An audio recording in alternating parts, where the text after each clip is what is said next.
My mother was severely emotionally abusive with me. I did not have a tight connection between my spontaneous feeling states. I could experience anger, rage, and anxiety. And my codependency, which is a focus on other people, became kind of a superpower. You get so focused on the other person because that person isn't there attuning to you and giving you what you need to develop the connections you need. You got to manage them because what comes out of them is dangerous. You get very, very, very focused on managing other people. And you also get very good at attuning to their emotions because if something's coming, you got to be ready for it.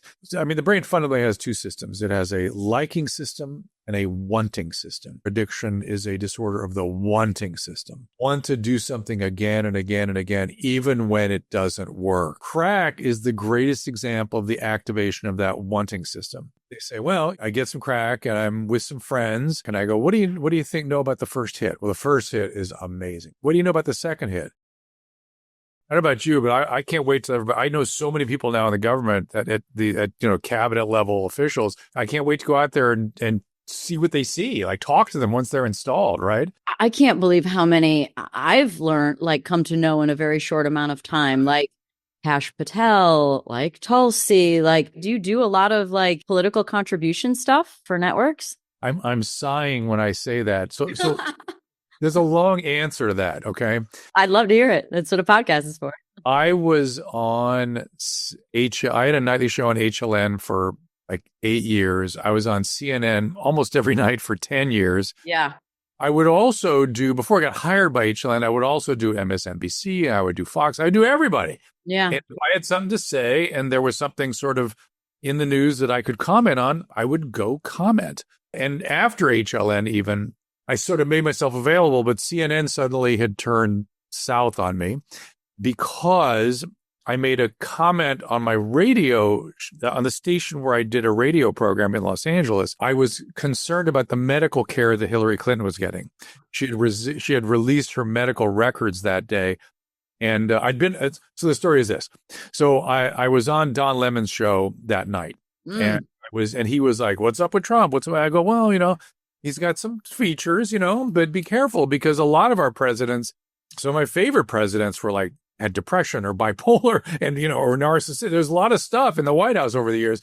And it doesn't mean somebody's not going to be a great leader. And I was saying, just be careful about what, how you sort of label people.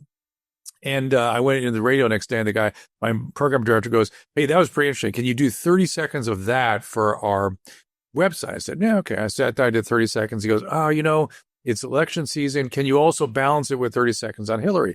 I said, well, she released her medical records this morning and I've got some notes. Her care is shit. And I thought, oh, there's some problems here. So I sort of raised these issues that her doctors ended up answering like they were interrogatories, which they were. But the Drudge Report picked it up and put it on their front page. And the headline was, finally, a physician says she's not medically suitable for office, which was not at all what I said.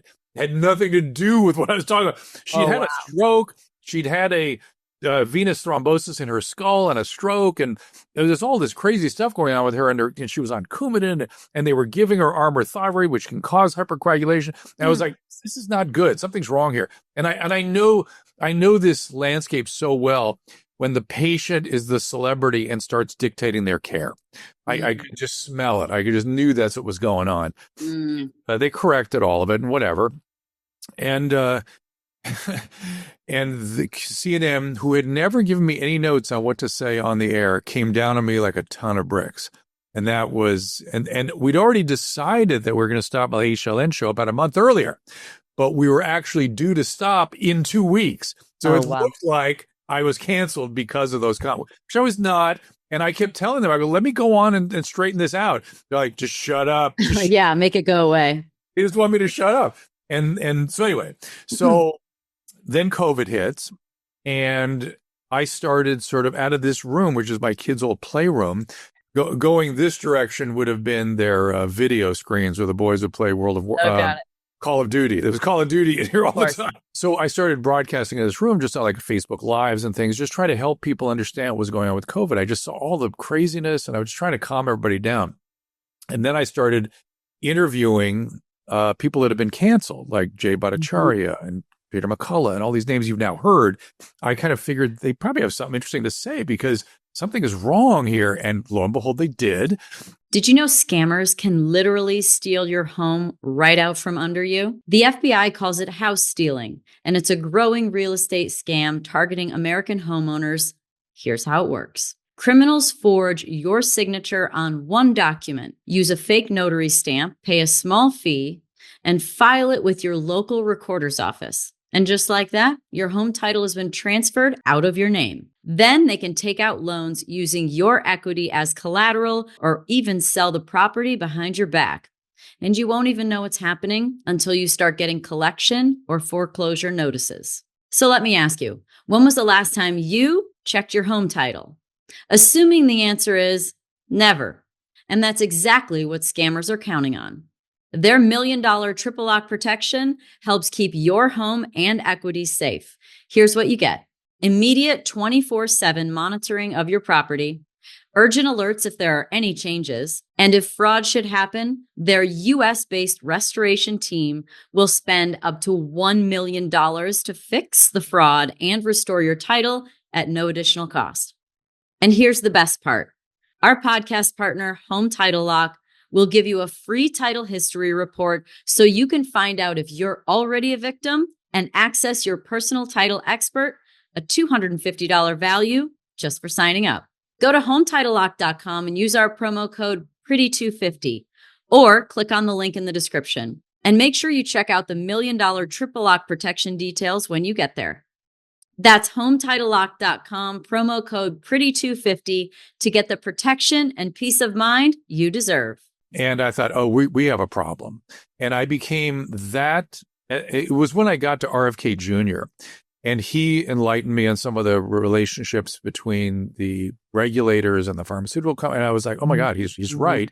And at the end of this conversation, we didn't agree on everything. But at the end of the conversation, he goes, you're so courageous to talk to me. And I thought, it takes courage for a doctor and a lawyer to talk in public.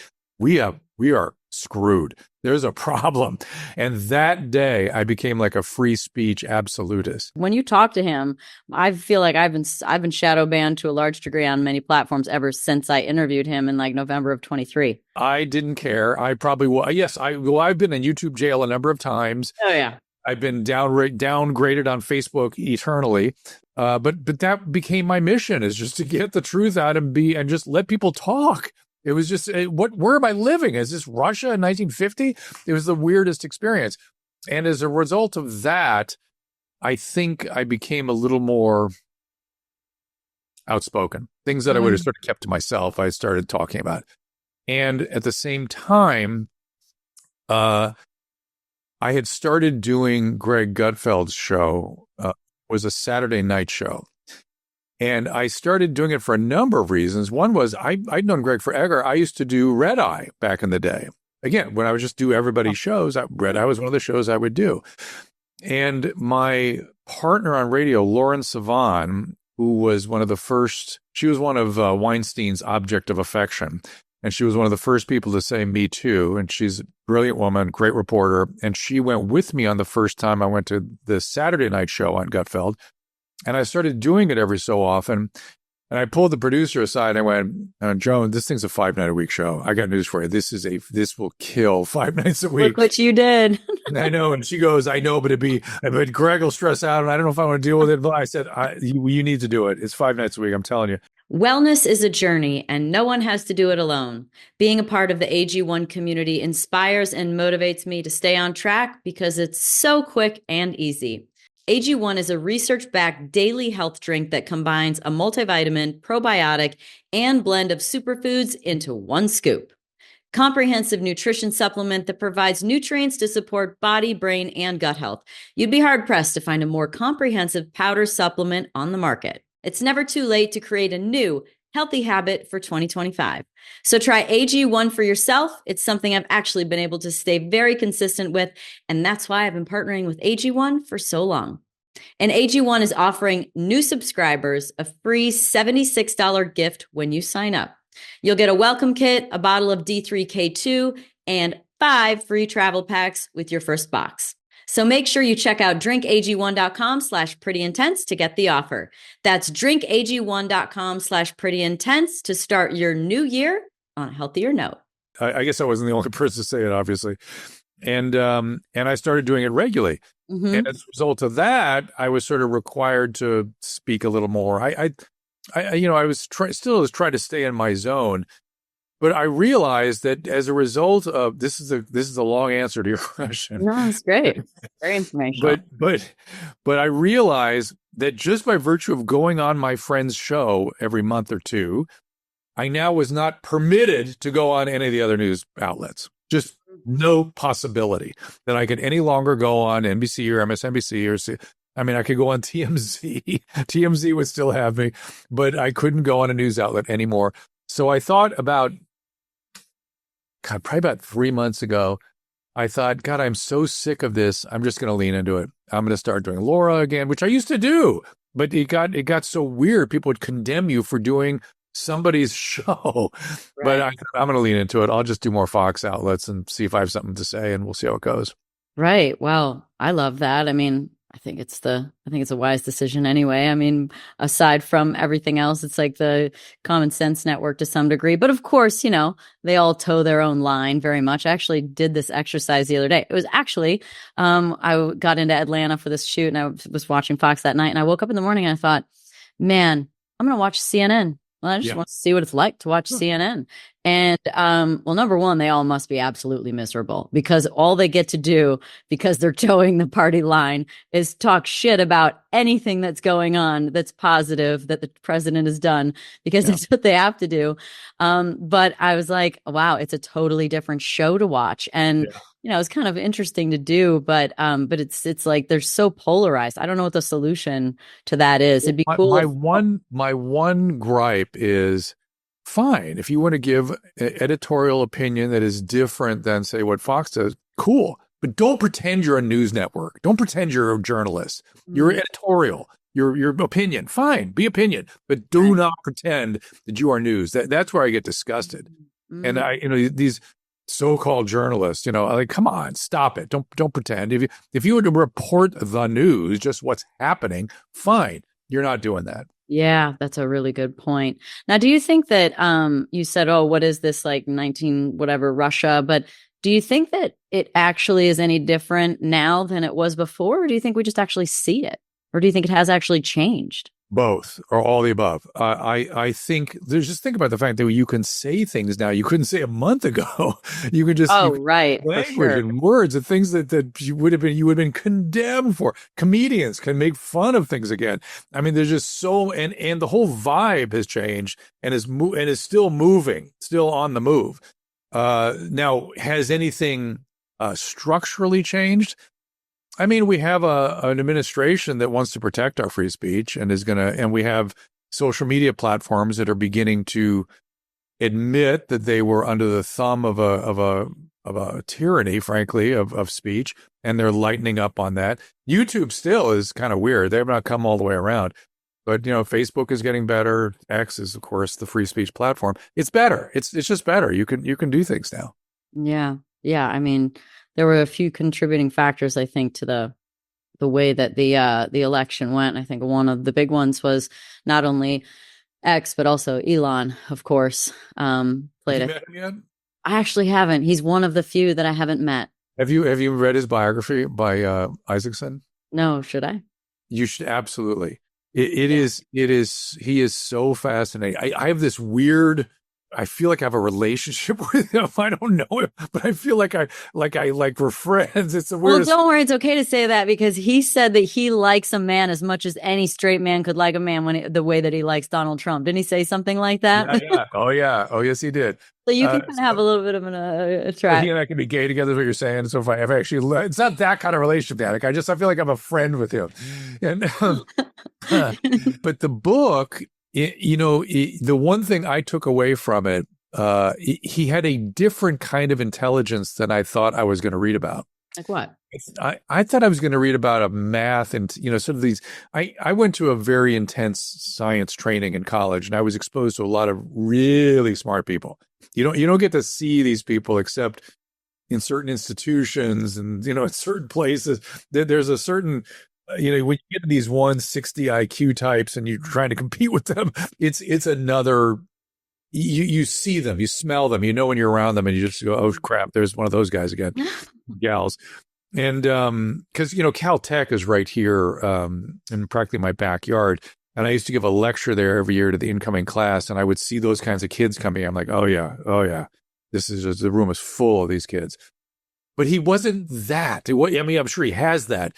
But his relentlessness and his clarity about his vision on what he was doing was just breathtaking. I mean, this relentlessness that I've never seen it quite.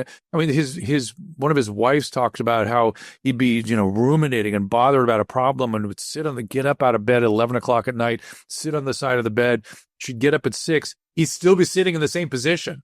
Just like in a trance, just like thinking about it. And when he says he sleeps on the floor of the factory, he sleeps on the floor of the factory. He's just in there all the time. He just I thought that picture of him sleeping on the floor in the government building in a red, white, and blue like sleeping bag was fake, but maybe that's a real photo. I bet it's real because he is the relentlessness. I just and so you sort of see that operating now with Doge. I mean, you see that kind of this is his new thing, and he's a dog with a bone does not begin to ascribe the kind of energy he puts into things. And watch out when people tell him he can't do something. That's when he's going to do it. Yeah. So it's when people are pushing back on him, we are so blessed to have him. Would that be a fascinating person to do a bunch of lab work on and like try and understand from a biological standpoint where that comes from? Or do you think that doesn't matter at all? Biology wouldn't be the thing. I'd love to see some like neuropsych testing on the guy. Because what he's got a unique, and by the way, he had a lot of trauma growing up, bad stuff, And you'll read about, if you read the book, that he used to go to this summer camp. There was sort of like a special forces thing for teenagers. And one year a kid died, and because it was just ruthless. I mean, they would abuse each other and just terrible. It was in South Africa. And the next year they talk shit about the kid that died all summer. Oh but you don't want to be like that pussy, do you? The kid that died. It's like crazy. So he and his brother were subjected to a lot of stuff, and the dad was not great. And so, I wanted to pick up almost where we left off when I met you a month ago or so down in Florida. And speaking of trauma, and we were talking about like children and anxiety, and I'm kind of really generally fascinated with areas, especially that I don't have as much of, because I feel like my form of empathy is understanding. And so when I haven't had like the firsthand experience, I love to try and learn and understand. So, I mean, look at what happened with someone that was able to turn something, really traumatic and challenging in their life and become still a great person. So what is it? What is the difference between those people, those kids that become successful adults after going through difficult things versus the ones that don't? Danica, I'm sorry. There's no answer to that. It's a great question.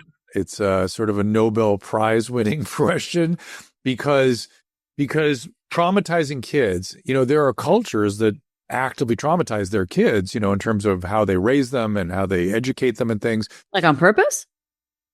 Or they just with the life. I mean, did you ever see the Joy Luck Club, that movie? Yeah, there are cultures that they are extremely difficult on their kids, and that ends up being a high risk game. It goes one way or the other. Either the kid becomes like a hyperachieving Elon Musk, and you and I were talking about our shit together, and I had a lot of trauma against my mom, and I ended up being a hyperachiever. Yeah, I would say, I'm not going to say my dad was awful, but my dad was really hard on me.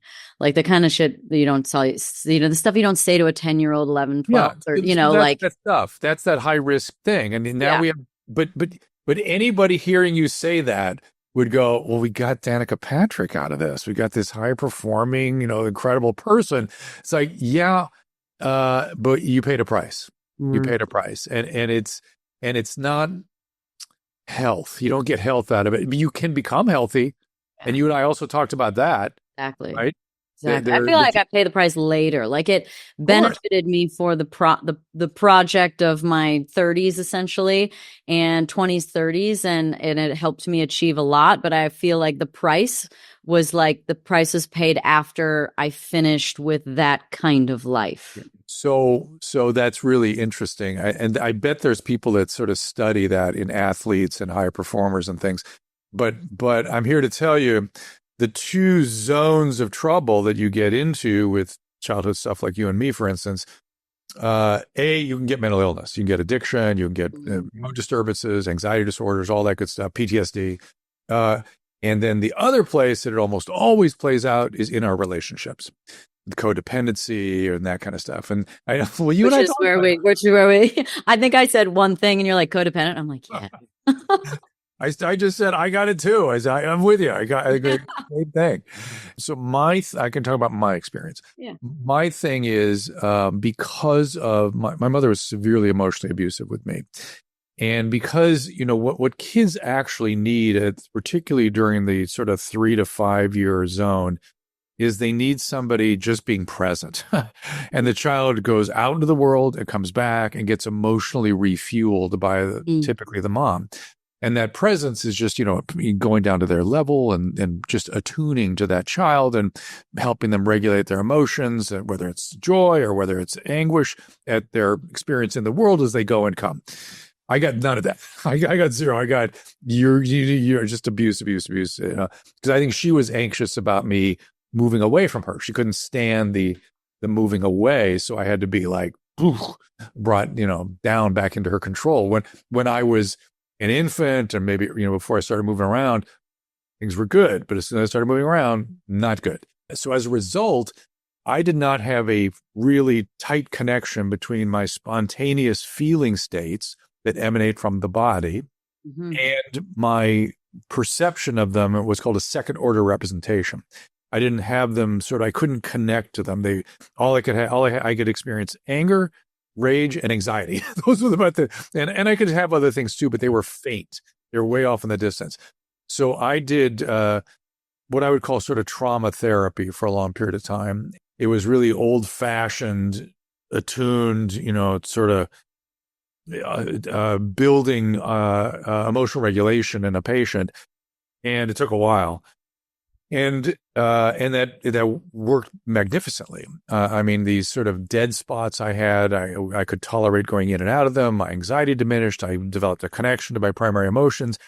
And my codependency, which is a focus on other people, became kind of a superpower because I could really attune to other people. And that's what happens with codependency. You get so focused on the other person because that person isn't there attuning to you and giving you what you need to develop the connections you need. You got to manage them because what comes out of them is dangerous and scary and problematic. So you get very, very, very focused on managing other people. And you also get very good at attuning to their emotions because God knows what's coming. If something's coming, you got to be ready for it. Yeah. And so that helped me a great deal. And then now I've got family members with addiction. So I had to get really into actual formal. It's funny, my codependency, I thought it's done. I thought with all that trauma treatment, that was it. But no, I still have certain amounts of denial. I have certain amounts of defects of character that interfere with it, much like the addicts has defects of character. The codependents have defects of character. And you have to take a good look at your patterns. It's been very, very useful, actually. Very helpful. It just sort of makes you take a look at patterns that you're not exactly happy with and then just addressing them. That's all. Just been doing contrary actions sometimes. So you were talking about, we had kind of been talking about anxiety, and then you mentioned addiction. I'm curious a little bit about the anxiety part first. Like, what ends up happening that creates an anxious nature in a child that would manifest as anxiety or chronic anxiety later on? I think there are sort of 4 common versions, okay, or maybe 5.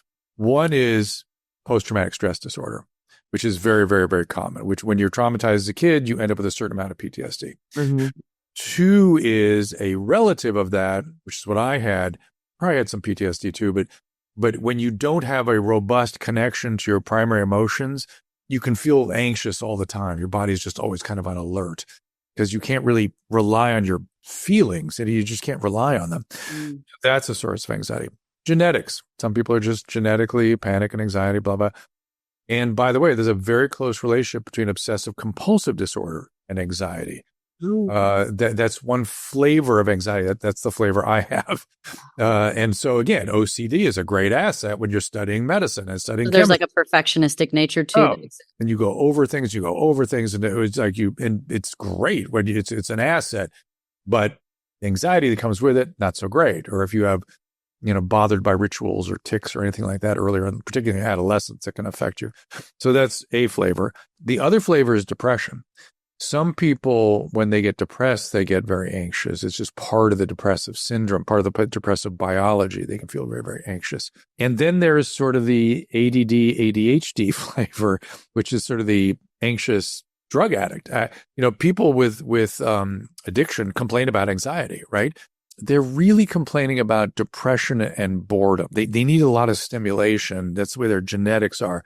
Or they just don't feel, they can't feel good. And if things are extreme, their anxiety goes away. While somebody like me, my anxiety goes up, theirs, it goes away. So what's that complex? Like that's the addiction. That's the addict, per ADHD addict, that sort of category. And they when they're anxious, then they get depressed. Well, again, as I told you, there's a category that's depressed and anxiety comes with it. These guys are in a category where they're anxious and anxiety makes them depressed. Anxiety feels like a depressive affect. They get anxiety because they're bored. They need stimulation. Yeah, it's kind of. Is that a dopamine thing then? Is there like a dopamine link to it with?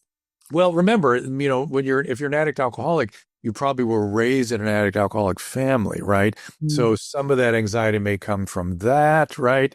And then some of it is the genetics of being an alcoholic addict. Because the evidence for that for me is that with things extreme happen, being a fighter pilot, no anxiety goes away.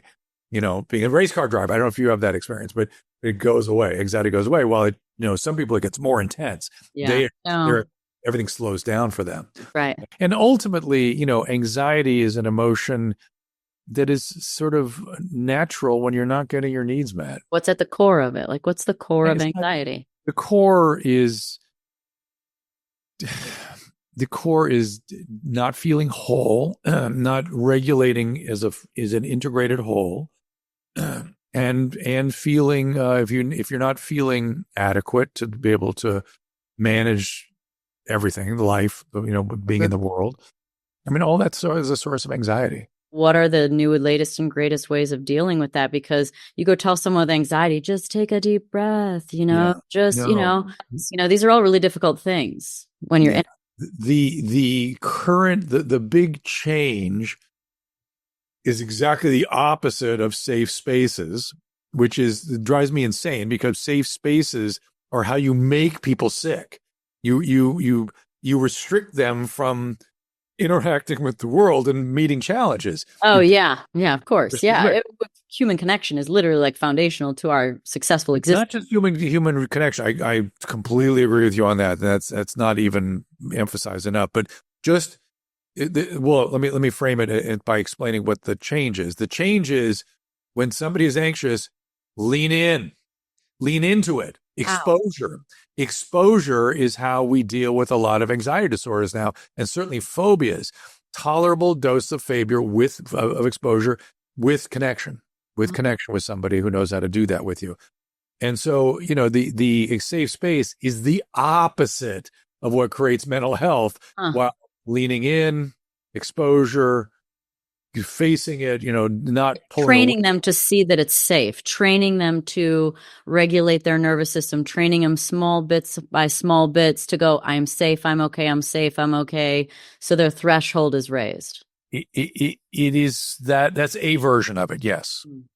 It's again, just learning to tolerate the circumstance and to master it anxiety is a way of extinguishing if you can lean into it a little bit.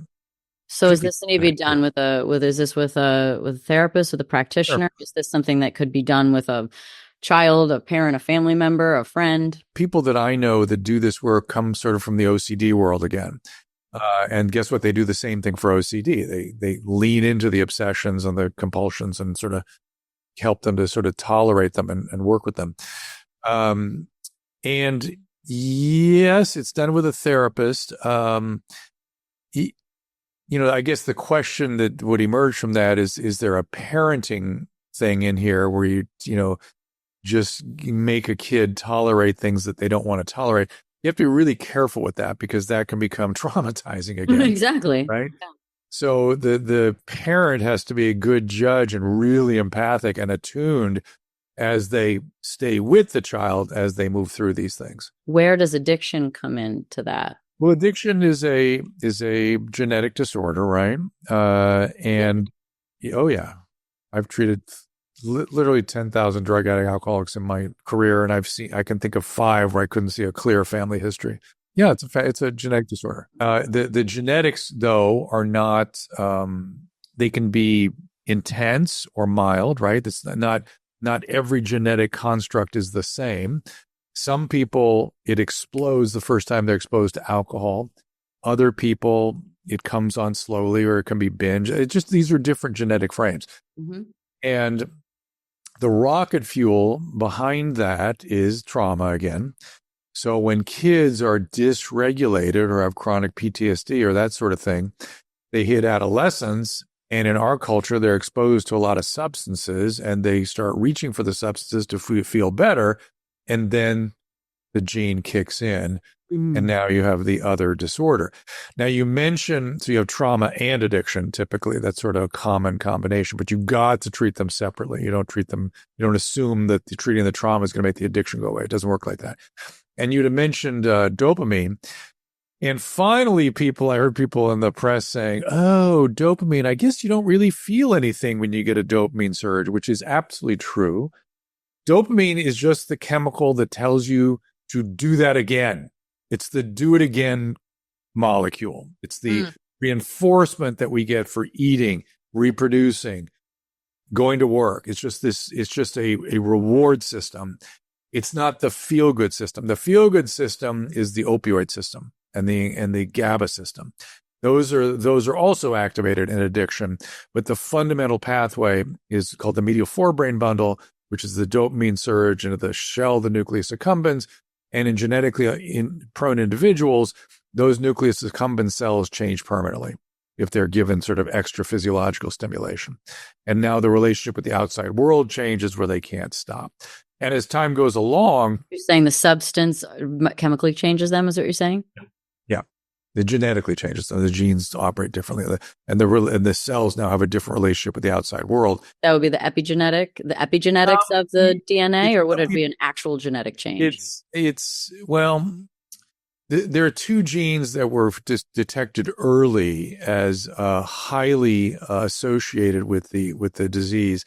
And one is a single amino acid substitution, what's called the GABA A receptor, which is the anxiety sort of system, or the Valium system in the brain.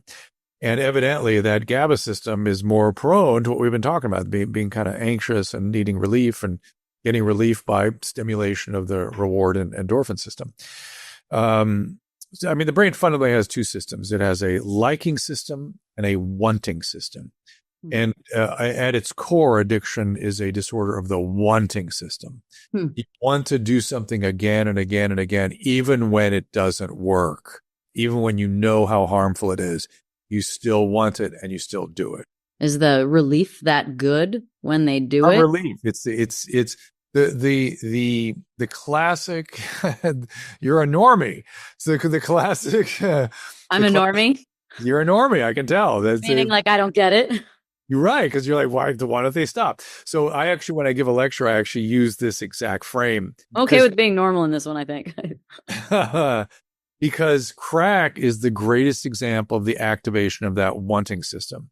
So crack cocaine use is the same in almost every human being. And it is And so if I'm giving a lecture with a bunch of addicts in the room, I'll ask a crack addict to get up and tell their story. And here's the story they tell. They say, well, if I get some crack and I'm with some friends and we're doing crack. And I go, what do you know about the first hit? Well, the first hit is amazing. What do you know about the second hit? Not so good. How about the third hit?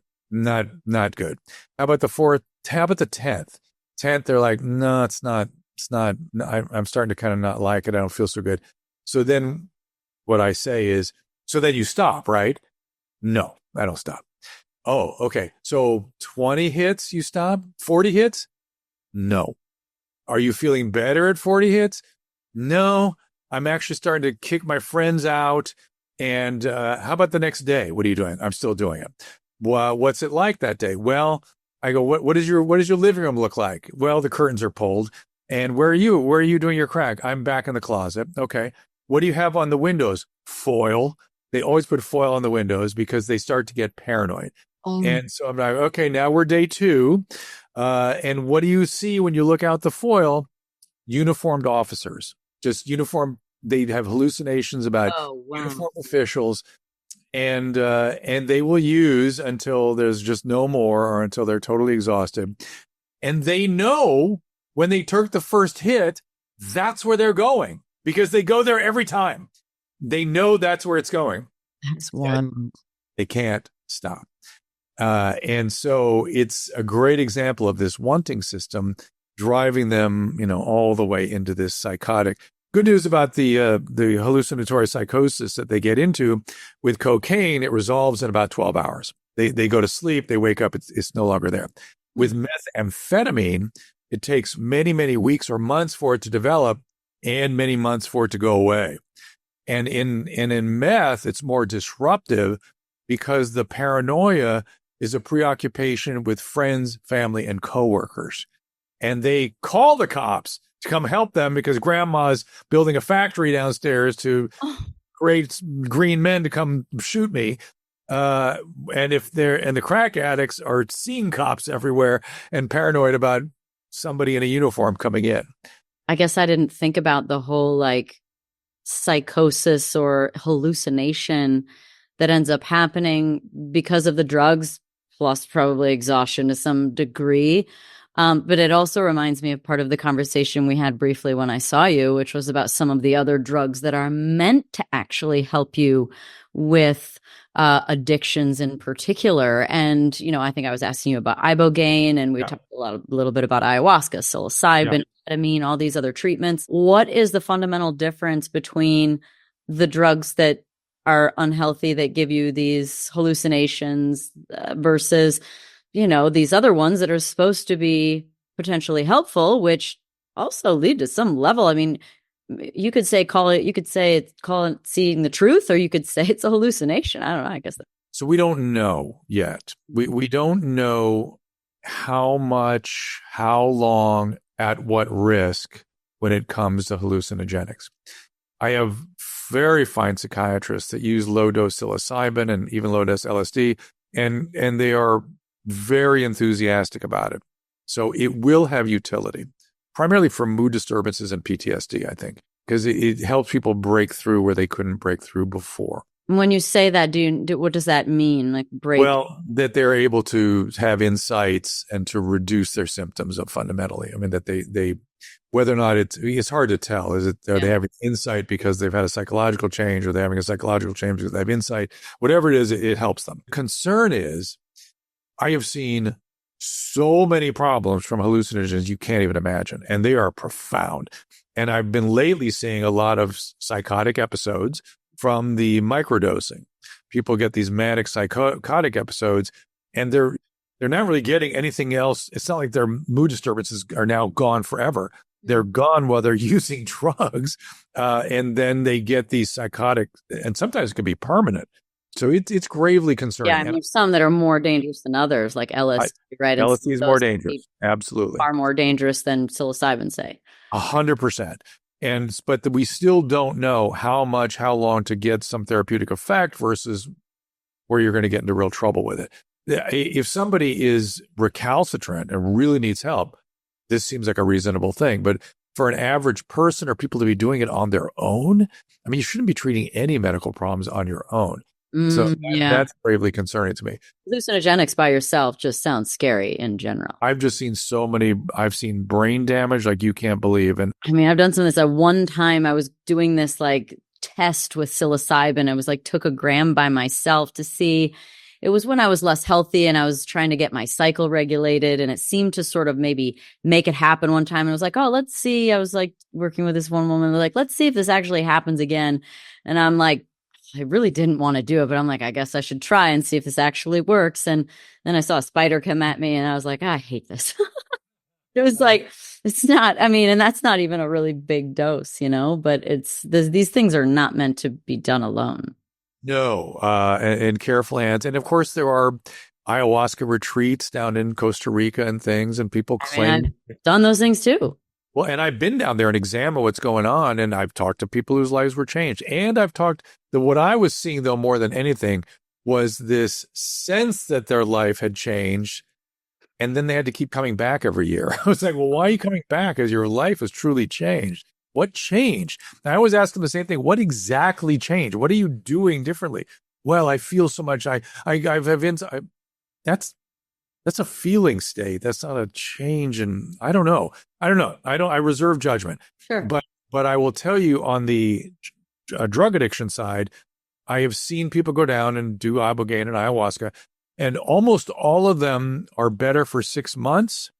And all the ones I have dealt with, save one, I saw one get better and stay better. All the other ones went back after 6 months to a year to drugs. So what have we really done there? And a couple of them had more mood disturbance after it, and some really significant personality changes. They were like a different person. And it's like, what? We're changing who people are? Like, what? That's a... And, if you try to change somebody in therapy, the patient's in control, right? They're in control of their changes and what's happening to them. You give them a chemical to change who they are. The ethics of that are profound, in my opinion. So what's the solution then? I mean, you say if they get better for 6 months. So the first thing I think is like, well, if this is a huge problem in my life, I go every 6 months, and that's a lot better than being on drugs, right? I don't know if it works like that or not, but what is the real pathway? And like at the root of it, what is it? I'm not sure what you're asking. I mean, well, at the root of addiction, I ran a treatment program for 20 years, and we used the fundamentals, and they work. It's exactly, what it's always been. It's a daily practice. It requires other people. It requires fellowship. It requires insight. It requires doing work. And if people do the work, they get better, always. It's when they don't do the work and they don't want to do the work, and the disease kind of makes them think things that are not in their best interest. And so it convinces them they need to go back to the substances, and that's how people get in trouble again. Now, if somebody's life is depending upon it, could you do, hallucinogens every 6 months? I can't imagine there wouldn't be really serious neurological consequences from that. Why do you think that there seems to be so much struggle with mental health now compared to 10 years ago even? I'm not sure it's more now. It's certainly more talked about now. I think we went through a period in the 60s and 70s in particular where we destroyed families and we traumatized kids like crazy.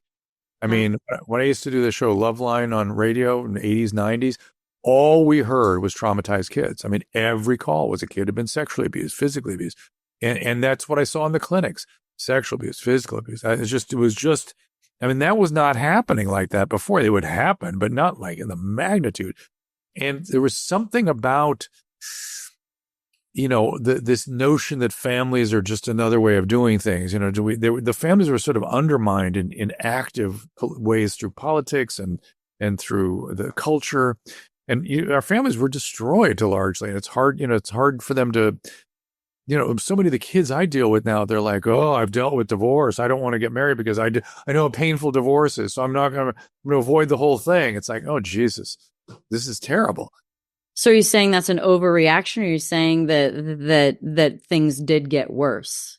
Things have gotten so bad that people are not willing to even risk being in a marriage, or not, having long-term relationships, these things that people need and have needed throughout history and have been maintained in every culture you can ever name throughout the human experience. And so we need these things, and we are, sort of deluding ourselves that it's not a good thing, or that we can't do it, or we're living too long, which we are. We're living so long that it makes it more challenging. But certainly for extended periods of time, certainly through child rearing, we can maintain stability and a monogamous relationship. But in the 60s and 70s, the sexual revolution, which I've begun to hear people talk a little more about this lately, was far more destructive than people realized. People don't understand that. I mean, listen to some of the lyrics of the rock songs in the period. They're talking about acting out on 15-year-old girls routinely. You're saying the old songs, like from back in the 60s? From the 70s. They talk about, they go, hey, I swung into town in my van, and there was this barefoot girl. She was barely this. And in the morning, I set her out again. It's like, what? This is just horrible behavior. I mean, really awful stuff. And we glorified it. And people don't want to admit this, but I remember them, the high school teachers acted out on students because, hey, man, whatever you're into, it's like, hey, they're sexual beings, whatever. It was out of control, and it was being endorsed in a way that was just horrific. It reminds me of right now, where like everybody should just be who they want to be. It's like it just kind of took a new form now. It has a new form. It's not as egregious as it was then, but it's still kind of the aftermath of multiple generations of being exposed to this stuff. Because trauma gets transmitted intergenerationally. It takes a while for stuff to work through, and we're still in something here. I don't know if there were several things that were happening at the end of the 20th century, right? We just came out of the Second World War. We invented antibiotics. So look, it used to be if you had a sexual relationship, a urinary tract infection could kill you. Forget syphilis or gonorrhea, a UTI could kill you. Now we had antibiotics. Now we had hormonal contraceptives. Exactly. We were untethered from our biology for the first time in human history. And we reacted to it in very strange ways. And I think we're still kind of trying to come back from some of that. Well, I mean, antibiotics, your microbiome, and the connection to your overall health is very important, which antibiotics destroy. And then, there was that whole big thing in the last couple of years about an awareness around contraceptives. If a woman takes it, it literally makes her attracted to a different kind of man than when she's off of it. Yeah. And should that surprise us that taking powerful hormones change what's going on in your motivational systems? I mean, it's really... I remember George Carlin had a bit in the 70s. He was ahead of his time. Yeah, he did this bit about how we're doing an experiment on the entire female population of the globe. And we're still, doctors still don't properly coach women up on what the side effects are, how it's going to affect them. They just go, here, take it, and don't get pregnant. And or like, here, you have acne? Take this. It's like, wait a second. They're not side effects, they're effects. God only knows what, you just add all these things up, and it's pretty intense what we've done to people and our relationships. And I think, there's nowhere more so than the interpersonal where the rubber hits the road. This is where you see this stuff kind of comes out. And, you and I were talking about codependency and trauma and its effect, and, us being, when it is codependent, you want to caretake and rescue and all these things that you think are good, but not so good in the long term. It's a way to feel safe and good in a different way. Like a narcissist will do it by being selfish. They don't care about other people. And the codependent just needs something from you to feel good. So it seems kind, but it's still selfish. It is that. And there was a psychologist named James Masterson. They used to call it covert narcissism. That's right. Mm-hmm. That it's still kind of a grandiose posture, which I need to take care of you. And it's not as unpleasant as a grandiose narcissist, because they're unpleasant. They're overtly getting stuff from you, come what may. I don't like being too pejorative around codependency, because there's this weird thing going on now where nice is getting a bad name. People are kind of pretending to be nice, and underneath they're kind of not so nice. And codependents are actually nice. It's just they do it to their own detriment. Exactly. And they keep the person they're rescuing in need of rescuing. And that's not good for them either. we were talking about hormones. We were talking about just the effect that has on you, whether it's through plastics in our environment and the hormones that we take and all of these things. And it makes me think about something that does feel more prevalent now than it's ever been. And this is noted in giant percentages of changes within genders, wanting to be female or wanting to be male or having different identification. And then I think about there's like that fish study where they successfully changed a male into a female fish completely, like based on the chemicals and PMFs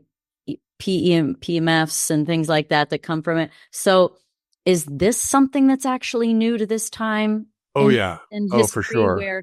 For sure. Do you think that it's some of our environment that's leading to this gender confusion and identification that we're going through right now? There's a great book out, you should read it, called Estrogen Nation, about plastics and the amount of estrogen that we are exposed to.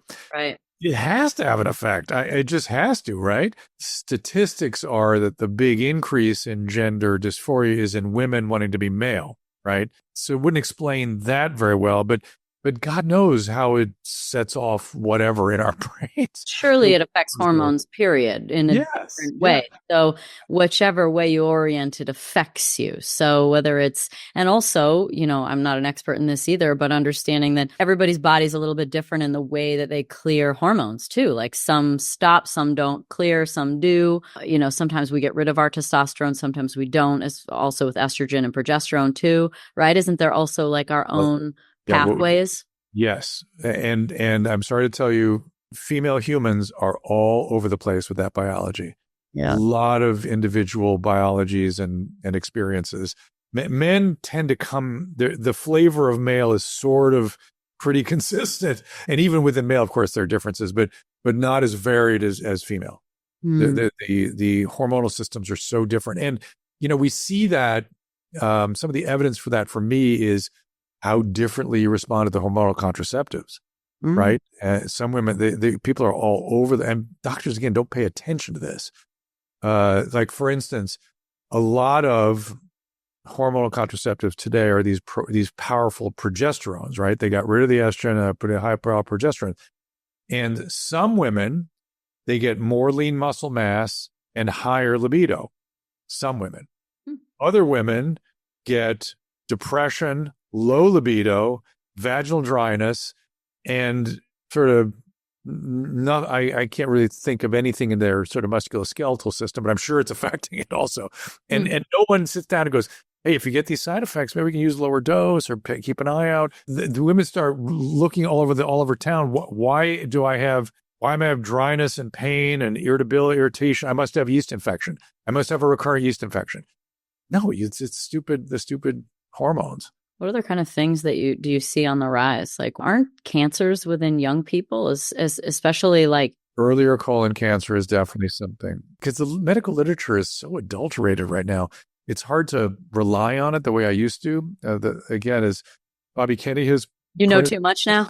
It's captured by the pharma companies, and so you don't get to see the back and forth that we used to see all the time in the medical literature. But I'm hearing rumors that there is more cancers generally, but I haven't seen good data to substantiate that yet. But yes, colon cancer is younger. Yes, that is on the increase. What do you hope that RFK will be able to do? I mean, just, knowing him a little bit, and obviously with the amount of hidden information, and obviously your experience with COVID and just trying to warn people led to a pathway for you. Like, what can be done to create more transparency? Like, if there were to be a few, like, 3 top things that you would hope that he could accomplish within the next 4 years, what do you think would have the greatest impact on overall health? Well, I really want him to clean up the medical journals, because it's hard for us to make progress if we can't rely on the medical literature. So that, for me, is number one. He told me he's going to do that, number one. Number 2 would be food, right? To clean up our food sources and at least alert us to the spectrum of what we're consuming. Have you interviewed Chef Gruel yet? You got to interview him. He is so versed, Gruel, on food sourcing and seafood sourcing and how we should be getting local produce. And what we should do to minimize our exposure to so many of the adulterating agents in our food. I worry that he's going to throw the baby out with the bathwater with the food thing, because there's so many things you can point at that are a problem. What would the number one be? I don't know. He'll know. He's very involved in this area. I guess for me, it's about education. That's sort of my number one concern. I want people to understand what they're putting into their bodies and to make better choices. Not that hard, and it's not that expensive. And so most people in this country should be able to do it. And maybe, you know what it would be? It would be more transparent about what the food industry is doing to addict us. If he could educate and raise our awareness about what is in these foods to make us addicted to them and constantly eat them, to sort of just at least make us think before we put things in our mouth, or at least our kids' mouths. And I would like to see vaccines held to the same standard as other pharmaceutical agents. And there is a bit of a problem right now. I don't know how he solves this one in medicine generally, where a lot of the research is underpowered. We don't have a big enough study group to make the conclusions we want to make. And I don't know what he's going to do with that. We need pharmaceutical companies to be able to do these very expensive tests. How do we enlist pharma's aid without succumbing to their motivations? I don't know.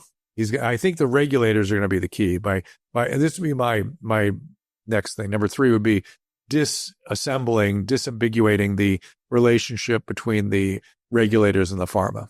That'd be number 3. There's a big deal made about, you see lots of times people sort of throwing out there that, 175 years of big pharmaceutical companies and haven't solved a single disease yet. Okay. Do you think that that's even possible? Like, is that actually what they're responsible for doing? And if they are, so be it. If they're not, then what is the solution to actually solving disease, chronic disease, or things that happen to us, versus relying and waiting for the acute trauma problem to happen and need the pharmaceuticals? Because look, they do play a role. I mean, as you said, antibiotics, a UTI used to kill you and now it doesn't. So we do need those kinds of medications for certain things. And I don't want lavender if I get in a car crash and have an arm falling off. I don't think that's going to help me enough. So do you believe that the pharmaceutical companies should be curing disease? When they can. I mean, look, we are biological beings, and shit is going to go down in all of us, 100%. Whether it's aging or vascular disease or cancer, it is going to happen to all of us. Mm-hmm. Now, pharmaceutical companies, I mean, I would like them to be able to cure illness, but it's a little unrealistic with some of these disease states. They're chronic. Now, the chronic disease sort of pandemic that RFK Jr. is talking about is in young people, and it's a metabolic disturbance. We have metabolic syndrome. We have diabetes. We are metabolically unsound. And there's no reason for that. The idea is to push it all back as far, to live long and well as long as possible, well into your 80s. We should all be able to do that. And then shit will go down. I spent most of my life treating things that will shorten life. Hypertension, hypercholesterolemia, diabetes.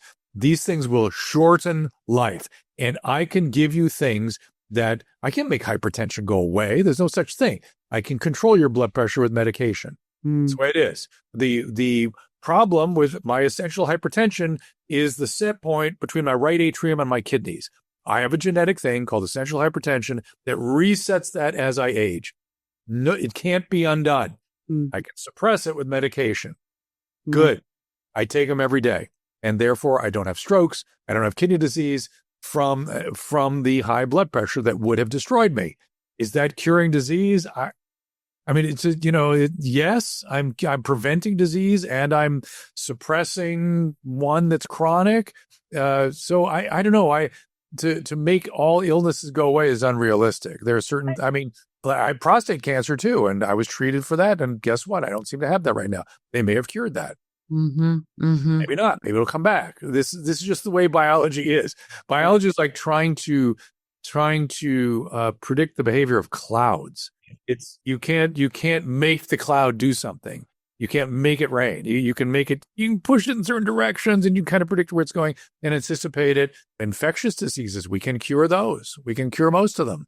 And then you get another one because that's how we are. We're biological. Just seems like so much of like, I don't know, maybe this is maybe more of a spiritual belief, but I think that there's a lot of emotional issues that lead to illnesses. 100%. You're not going to get a pill for that. This is your own work. This is your therapy. This is your self-talk. This is your self-worth. Like, this is not something that the drug company's actually supposed to cure. I love that you brought this up because one of the causes of the obesity epidemic is trauma and abuse.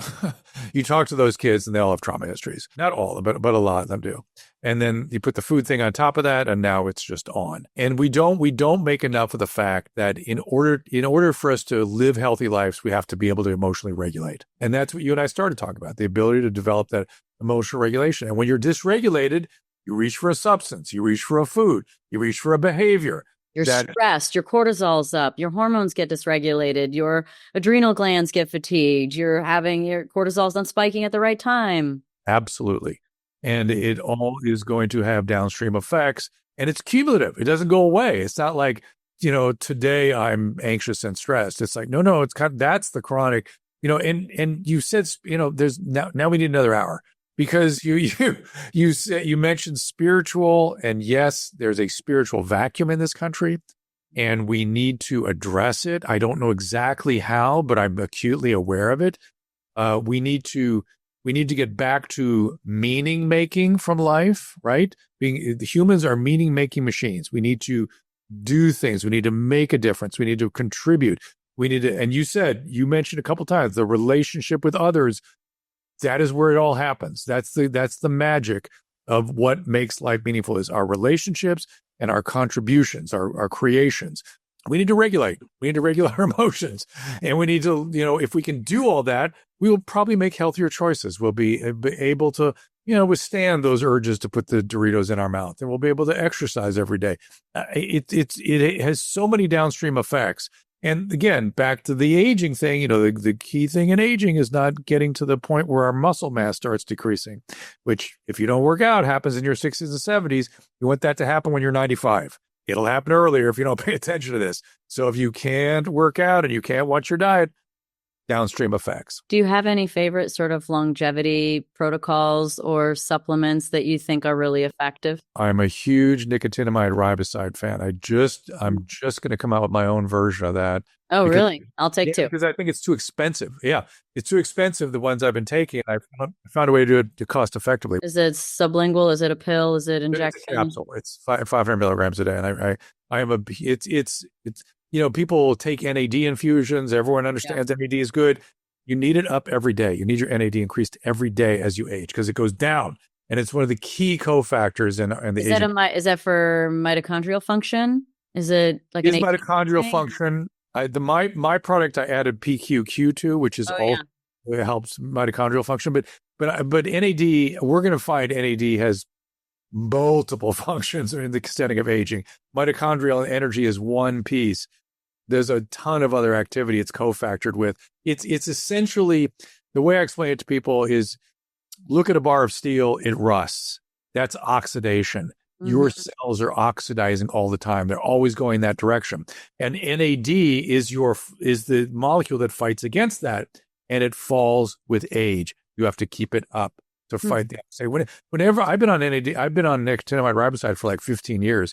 And I'm 66 years old. And whenever anybody says I look young, I go, I bet it's that NR. I bet. Really? I bet. Wow. I bet you. Huh. When I first saw it, I was like, oh, that biology makes so much sense to me.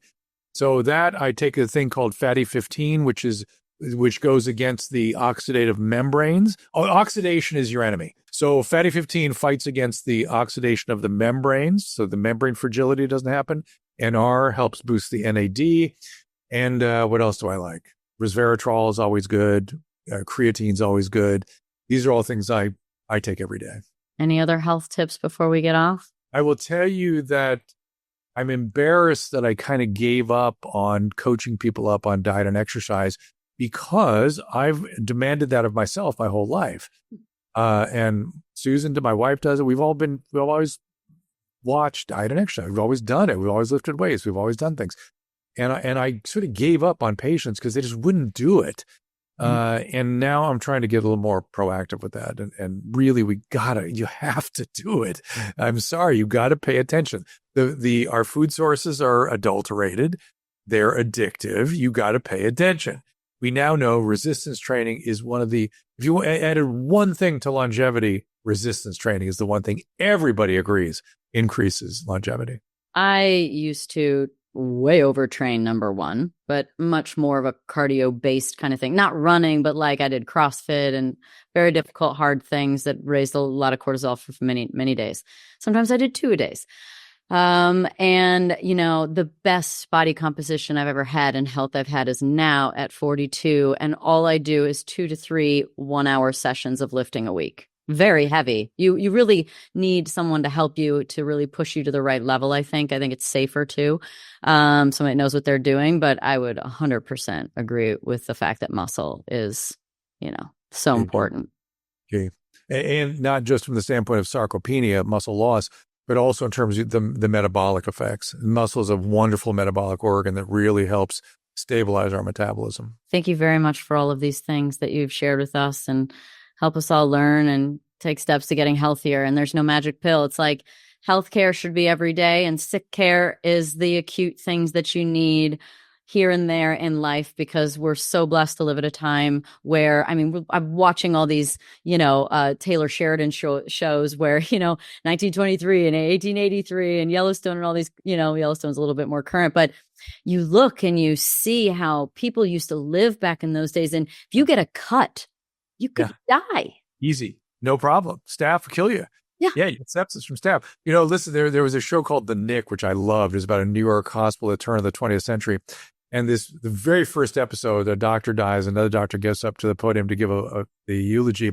And he goes, "This is an incredible era of medicine when the average baby born today can expect to live to 43 years of age." And I was like, oh, yeah, that's right. You forget that was only 120 years ago. That's how much things have advanced. But here's the thing. One last thing. It's not just living long, it's living well. Those people that are living under glass bubbles and, dedicating their whole life to living a long time, I'm disgusted by that. I think you need to, a modicum of, I want you to live as long as possible, but we have to live well. We have to contribute. We have to do things. It's about other people. And if we're just focused on ourselves, that is not living. That's surviving, but it's not living. Yeah. Brian Johnson, he's talking to you right now. I am. I don't like that. I interviewed him. He was wonderful actually in person, but of course I asked him about that. I'm like, isn't this kind of like its own prison in a way to like adhere to all of this? Like, he's just like a crazy scientist and he's the test dummy. But I agree. There is so much like, just the down regulation is something that's harder than ever these days with the amount of stimulation we have and, everything going on constantly, constant news, constant pictures, constant everything. It's like everything we can do to down regulate and relax. And I think that those come best when we're with people that we love and care about. And of course, our dogs. Yeah. They're sleeping. Love dogs. We are dog people too. I get it. Absolutely. All right. Thank you so much. I really appreciate it. And hopefully we can do this again. Yes, Danica. Next year, we'll be in Washington together, visit all our friends. Yes, exactly. I'll see you there. Thanks, everybody, for listening to the Pretty Intense podcast today. I hope you enjoyed it. If you like what you heard today and you want to hear more, please click on the subscribe button.